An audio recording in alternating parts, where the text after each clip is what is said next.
Bonjour à tous les amis, c'est JC du canal Olympien. Donc en tous les cas, je voudrais vous souhaiter à tous une très bonne journée.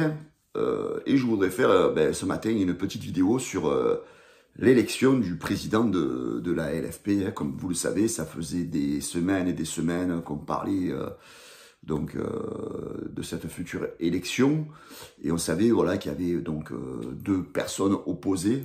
Donc le président sortant, Vincent Labrune, et Cyril Linette, donc l'ancien patron de Canal+, qui voulait se présenter, qui avait pas mal de projets, de belles idées. Et donc il a eu du mal à obtenir ses parrainages, etc. Donc vous voyez, on a essayé un peu, on va dire, dès le départ, de lui mettre des bâtons dans les roues. Donc hier a eu lieu ces élections. Et quand tu regardes les résultats, tu te dis... Mais dans quel pays démocratique sommes-nous en France? 86% des votants, donc des présidents de Ligue 1, tout ça, qui constituaient le truc des gens qui votaient pour élire ce président, ont voté donc pour Vincent Labrune, donc qui est élu sur un score explosif de quasiment 86%. Il est brouette. Voilà, donc sur 17 votants, je crois, il y a 14 voix pour Labrune, 2 voix pour Linette et une abstention. Donc la voix pour Linette, parce que les 2 voix de Linette, c'est lui-même qui voté pour lui. Et d'après l'équipe ce matin, donc c'est a priori Jackie Bonnevet qui aurait voté pour Linette. Donc ce qui est curieux, c'est que dans l'après-midi, il y avait eu le collège des présidents de Ligue 2 qui avait voté à la majorité, a priori, entre eux, pour voter pour Linette. Et là, quand tu vois le résultat, même les 2 représentants, ils ont, entre guillemets, comme on dit, niqué tous les présidents de Ligue 2, parce qu'a priori, donc quand on regarde les résultats, même eux ont voté, n'ont pas suivi le vote des présidents de Ligue 2, et donc eux-mêmes ont voté pour Vincent Labrune. Donc on voit un petit peu ce qui se passe là-dedans, hein, la magouille, comme disait Riolo. Il y a un article de Vincent Leduc dans l'équipe du Luc, le Duc, je sais pas comment il s'appelle, alors lisez-le, il est très intéressant, où il aligne un peu tout aussi. Donc voilà. Comment peut-on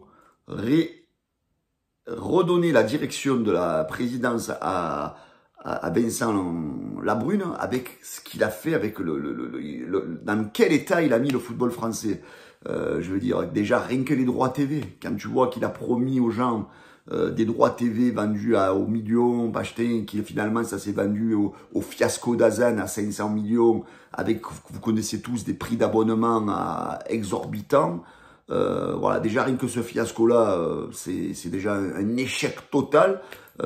Et d'ailleurs, les amis, au passage, quand vous avez vu hier qu'ils sont tellement à la rue et tankés d'Azen qu'ils sont en train de faire des promos, et j'espère, les gars, pour montrer les échecs justement de Labrune, que vous n'allez pas céder à cette promotion, parce qu'à mon avis, il y a beaucoup de gens qui vont pas faire marche en arrière, hein, parce que je pense qu'autour de moi, je parle, il y a beaucoup de gens qui ont pris des abonnements illégaux, donc les gens ils vont pas revenir en arrière et prendre Dazen, voilà, exactement. Donc, vous avez voulu le mettre comme ça aux supporters dès le début, et finalement, vous vous rendez compte que c'est vous qui vous l'êtes mis. Hein.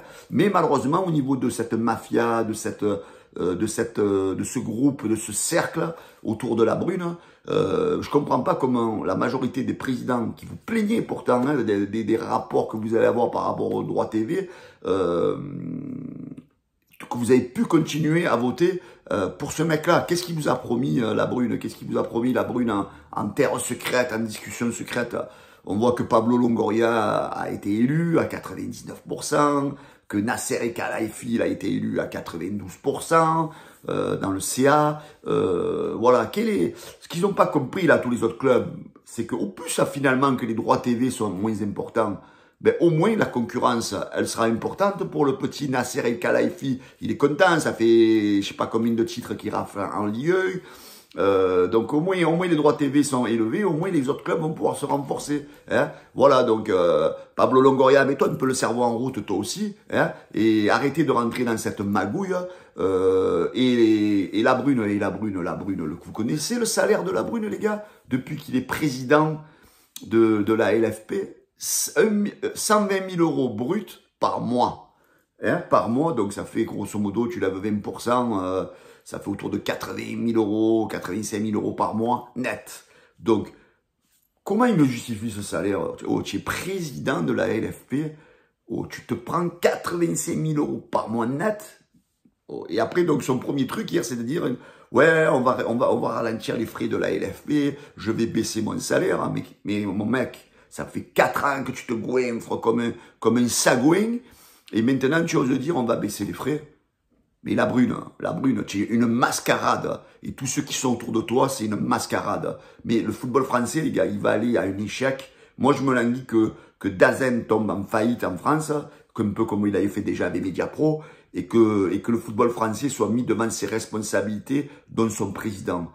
Mais quelle honte cette élection. On a l'impression on n'est plus dans une démocratie là, finalement, on est dans une dictature. Le mec, il est élu quasiment avec 90% des voix. Eh ben bravo, bravo le football français, bravo la France, bravo la magouille. Supporters, j'espère que y a que nous finalement qu'on pourrait peut-être faire pencher ce truc-là. Qu'est-ce qu'il faut faire? Il faut boycotter les stades, il faut demander, mettre des banderoles dans tout le stade en disant la brune démission, qu'on ne le veut pas, alors que le petit Cyril Linette, il avait l'air d'avoir de bonnes idées pour relancer un petit peu ce football français. Quelle honte, on est juste écœuré, dégoûté, il n'y a même pas besoin de gueuler en fait. On est obligé de subir parce que quand tu es dans une dictature finalement, tu subis et tu es obligé de fermer ta gueule quoi. Honteux, scandaleux.